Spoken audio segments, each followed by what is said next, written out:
جب فرشتے صلوات پڑھتے ہیں تو وہ رحمت لے کر آتے ہیں، اور جب اللہ صلوات پڑھتا ہے تو رحمت عطا کرتا ہے۔ فرق ہوا کہ نہیں؟ ان اللہ و ملائکتہ یصلون علی النبی، اللہ اور اس کے فرشتے، یا ایھا الذین آمنوا صلوا، اب لوگوں تم بھی صلوات پڑھو اے مومنو، یعنی اللہ صلوات پڑھتا ہے، وہ طلب دعا تو نہیں کرتا، وہ کس سے طلب کرے گا؟ وہ رحمت عطا کرتا ہے، رحمت نازل کرتا ہے۔ وسیلہ نزول رحمت کون ہے؟ فرشتے ہیں، وملائکتہ، ان اللہ وملائکتہ، اللہ اور اس کے فرشتے۔ اب یہاں پر فرشتوں کے بھی صلوات پڑھنے کا ذکر ہے، تو یہ اللہ عطا کرتا ہے، یہ لے آتے ہیں، یہ وسیلہ ہے۔ میں کہتا ہوں جب صلوات بغیر وسیلے کے حاصل نہیں ہوتی ہے تو پھر وسیلے کے منکروں سے پوچھئے کہ شفاعت کیسے حاصل ہوگی؟ اور جو وسیلے میں قرآن مجید میں وسیلے کے بارے میں ارشاد ہے وابتغوا الیہ الوسیلہ، اس کا کیا معنی ہوگا؟ وسیلہ شفاعت دینے والا وہی ہے، رزق بھی وہی دیتا ہے، اولاد بھی وہی دیتا ہے، شفا بھی وہی دیتا ہے۔ اس نے ایک نظام بنا دیا ہے، نظام وسیلہ، نظام اسباب۔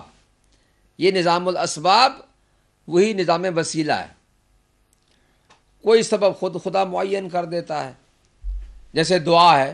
اب دعا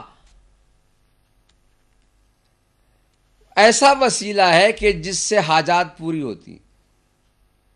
مقدس مقامات سے جب دعا مانگی جاتی ہے تو اور زیادہ اس کی قبولیت کا راستہ ہموار ہو جاتا ہے۔ صدقہ کہتے ہیں کہ اگر کوئی شخص فقیر و نادار ہو یا روزی میں تنگی کا احساس کر رہا ہو تو اسے چاہیے کہ وہ صدقہ دے۔ صدقہ سے مراد یہ نہیں ہے کہ آپ 10 پاؤنڈ دیں گے تو صدقہ ہوگا، 1 پینس بھی اگر آپ دیں گے، 1 پاؤنڈ بھی اگر آپ دیں گے تو وہ بھی نیت صدقہ کے مطابق ہوگا تو صدقہ ہوگا، اللہ اسے قبول کرتا ہے۔ خدا تو متقین سے قبول کرتا ہے جو دل سے نیت کر کے، انما الاعمال بالنیات۔ تو یہاں بھی یہی ہے کہ لعنت جب یلعنہم اللہ ویلعنہم اللاعنون، اللہ ان پر لعنت بھیجتا ہے اور لعنت بھیجنے والے، آیت قرآن ہے، لعنت بھیجنے والے ان پر لعنت بھیجتے ہیں، تو اللہ کا لعنت بھیجنا یہ ہے کہ وہ اپنی رحمت سے انہیں محروم کر دیتا ہے۔ اور جو دوسرے ہیں وہ لعنت بھیجتے ہیں تو اس کا مطلب یہ ہے کہ وہ رحمت الہی سے دوری کی دعا مانگتے ہیں۔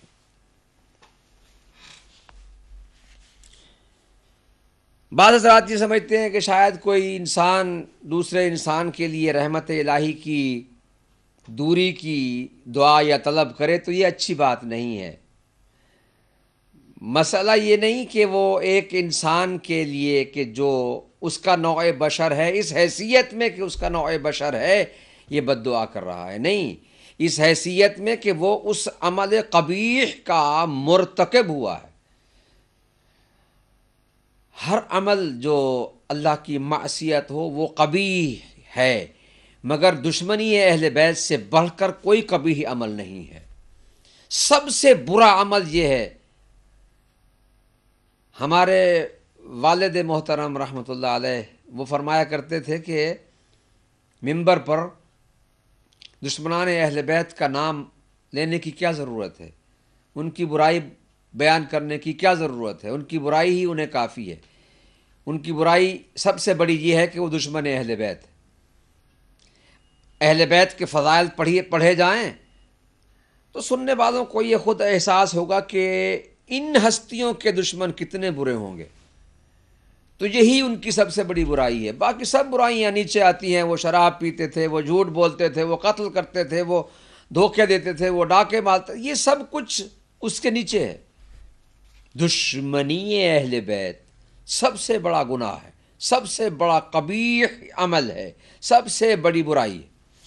حضور فرماتے ہیں عدونا من ذمہ اللہ ولعنہ، ہمارا دشمن وہ ہے کہ جس کی مذمت اللہ نے کی ہے اور جسے اللہ نے ملعون قرار دیا ہے، جس پر لعنت کی ہے۔ وَوَلِيُّنَا كُلُّ مَن مَدَحَهُ اللَّهُ وَأَحَبَّهُ، اور ہمارا دوست ولی، ہماری ولایت کا دم بھرنے والا وہ ہے کہ جس کی تعریف اللہ نے کی ہے اور جسے اللہ نے دوست رکھا ہے۔ احبہ اللہ، اللہ تعالیٰ کی حب اور محبت کا تذکرہ تو قرآن مجید میں کئی مرتبہ آیا ہے۔ قل ان کنتم تحبون اللہ فاتبعونی یحببکم اللہ، اے میرے حبیب ان سے کہہ دو کہ اگر تمہیں اللہ سے حب ہے، محبت ہے، فاتبعونی تو میرا اتباع کرو، میری پیروی کرو، میرا اتباع کرو، یحببکم اللہ، اللہ کے محبوب بن جاؤ گے۔ اللہ کے محب تھے، اتباع رسول کے نتیجے میں اللہ تمہارا محب ہو جائے گا، تم اللہ کے محبوب بن جاؤ گے۔ اب یہاں ولایت کا معنی محبت نہیں ہے، ولایت کا معنی ان کے منصب کو قبول کر کے اس پر ایمان لانا، ان کے منصب الہی کو جو اللہ نے انہیں منصب دیا ہے۔ ظاہر ہے کہ پھر اس کے بعد تو محبت ساتھ ہی ہوتی ہے۔ منصب الہی کے حامل ہیں ائمہ معصومین علیہم السلام، ان کے منصب کو قبول و تسلیم کر کے ان سے محبت کرنے والا، محبت زبانی نہیں عملی، محبت کامل تب ہوتی ہے کہ جب مقام عمل میں ظاہر ہو، کہنے کی ضرورت نہ پڑے۔ یہ میں مثال دیا کرتا ہوں کہ محبت گلاب کے پھول کی طرح سے ہے کہ اس کی خوشبو آتی ہے، کہنا نہیں پڑتا کہ یہ گلاب کا پھول ہے۔ جہاں بھی گلاب کا پھول رکھا ہو اس کی خوشبو آتی ہے، گزرنے والے کو خواہ کوئی بھی ہو، اپنا ہو یا پرایا ہو، اسے محسوس ہوتی ہے وہ خوشبو، اسے پتہ چلتا ہے کہ یہ گلاب کا پھول یہاں رکھا ہوا ہے۔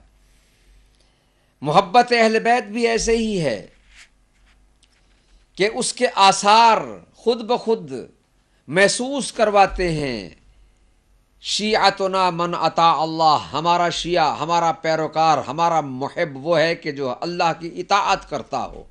اللہ کی اطاعت کرنے والا محب اہل بیت ہوتا ہے، اسے دیکھ کر پتہ چل جاتا ہے کہ یہ محب اہل بیت ہے، اسے بتانے کی ضرورت نہیں ہے کہ میں محب اہل بیت ہوں۔ وہ گلاب کے خوشبو کی، پھول کی خوشبو کی طرح سے اس کا عمل یہ بتاتا ہے کہ یہ محب اہل بیت ہے۔ حضور فرماتے ہیں کہ ولینا کل من مادحہ اللہ، جس کی تعریف اللہ نے کی وہ ہمارا ولی ہے، اور وَأَحَبَّهُ، اور اللہ اسے دوست رکھتا ہے۔ ارشاد فرماتے ہیں دوستو کوشش کیجئے کہ ولی اولیاء الہی بنو، محبان اہل بیت بنو، دشمنی اہل بیت سے زبانی اور عملی دونوں طرح سے دور رہو۔ زندگی چند روزہ ہے۔ معاشر الناس الا وانی النذیر وعلی البشیر۔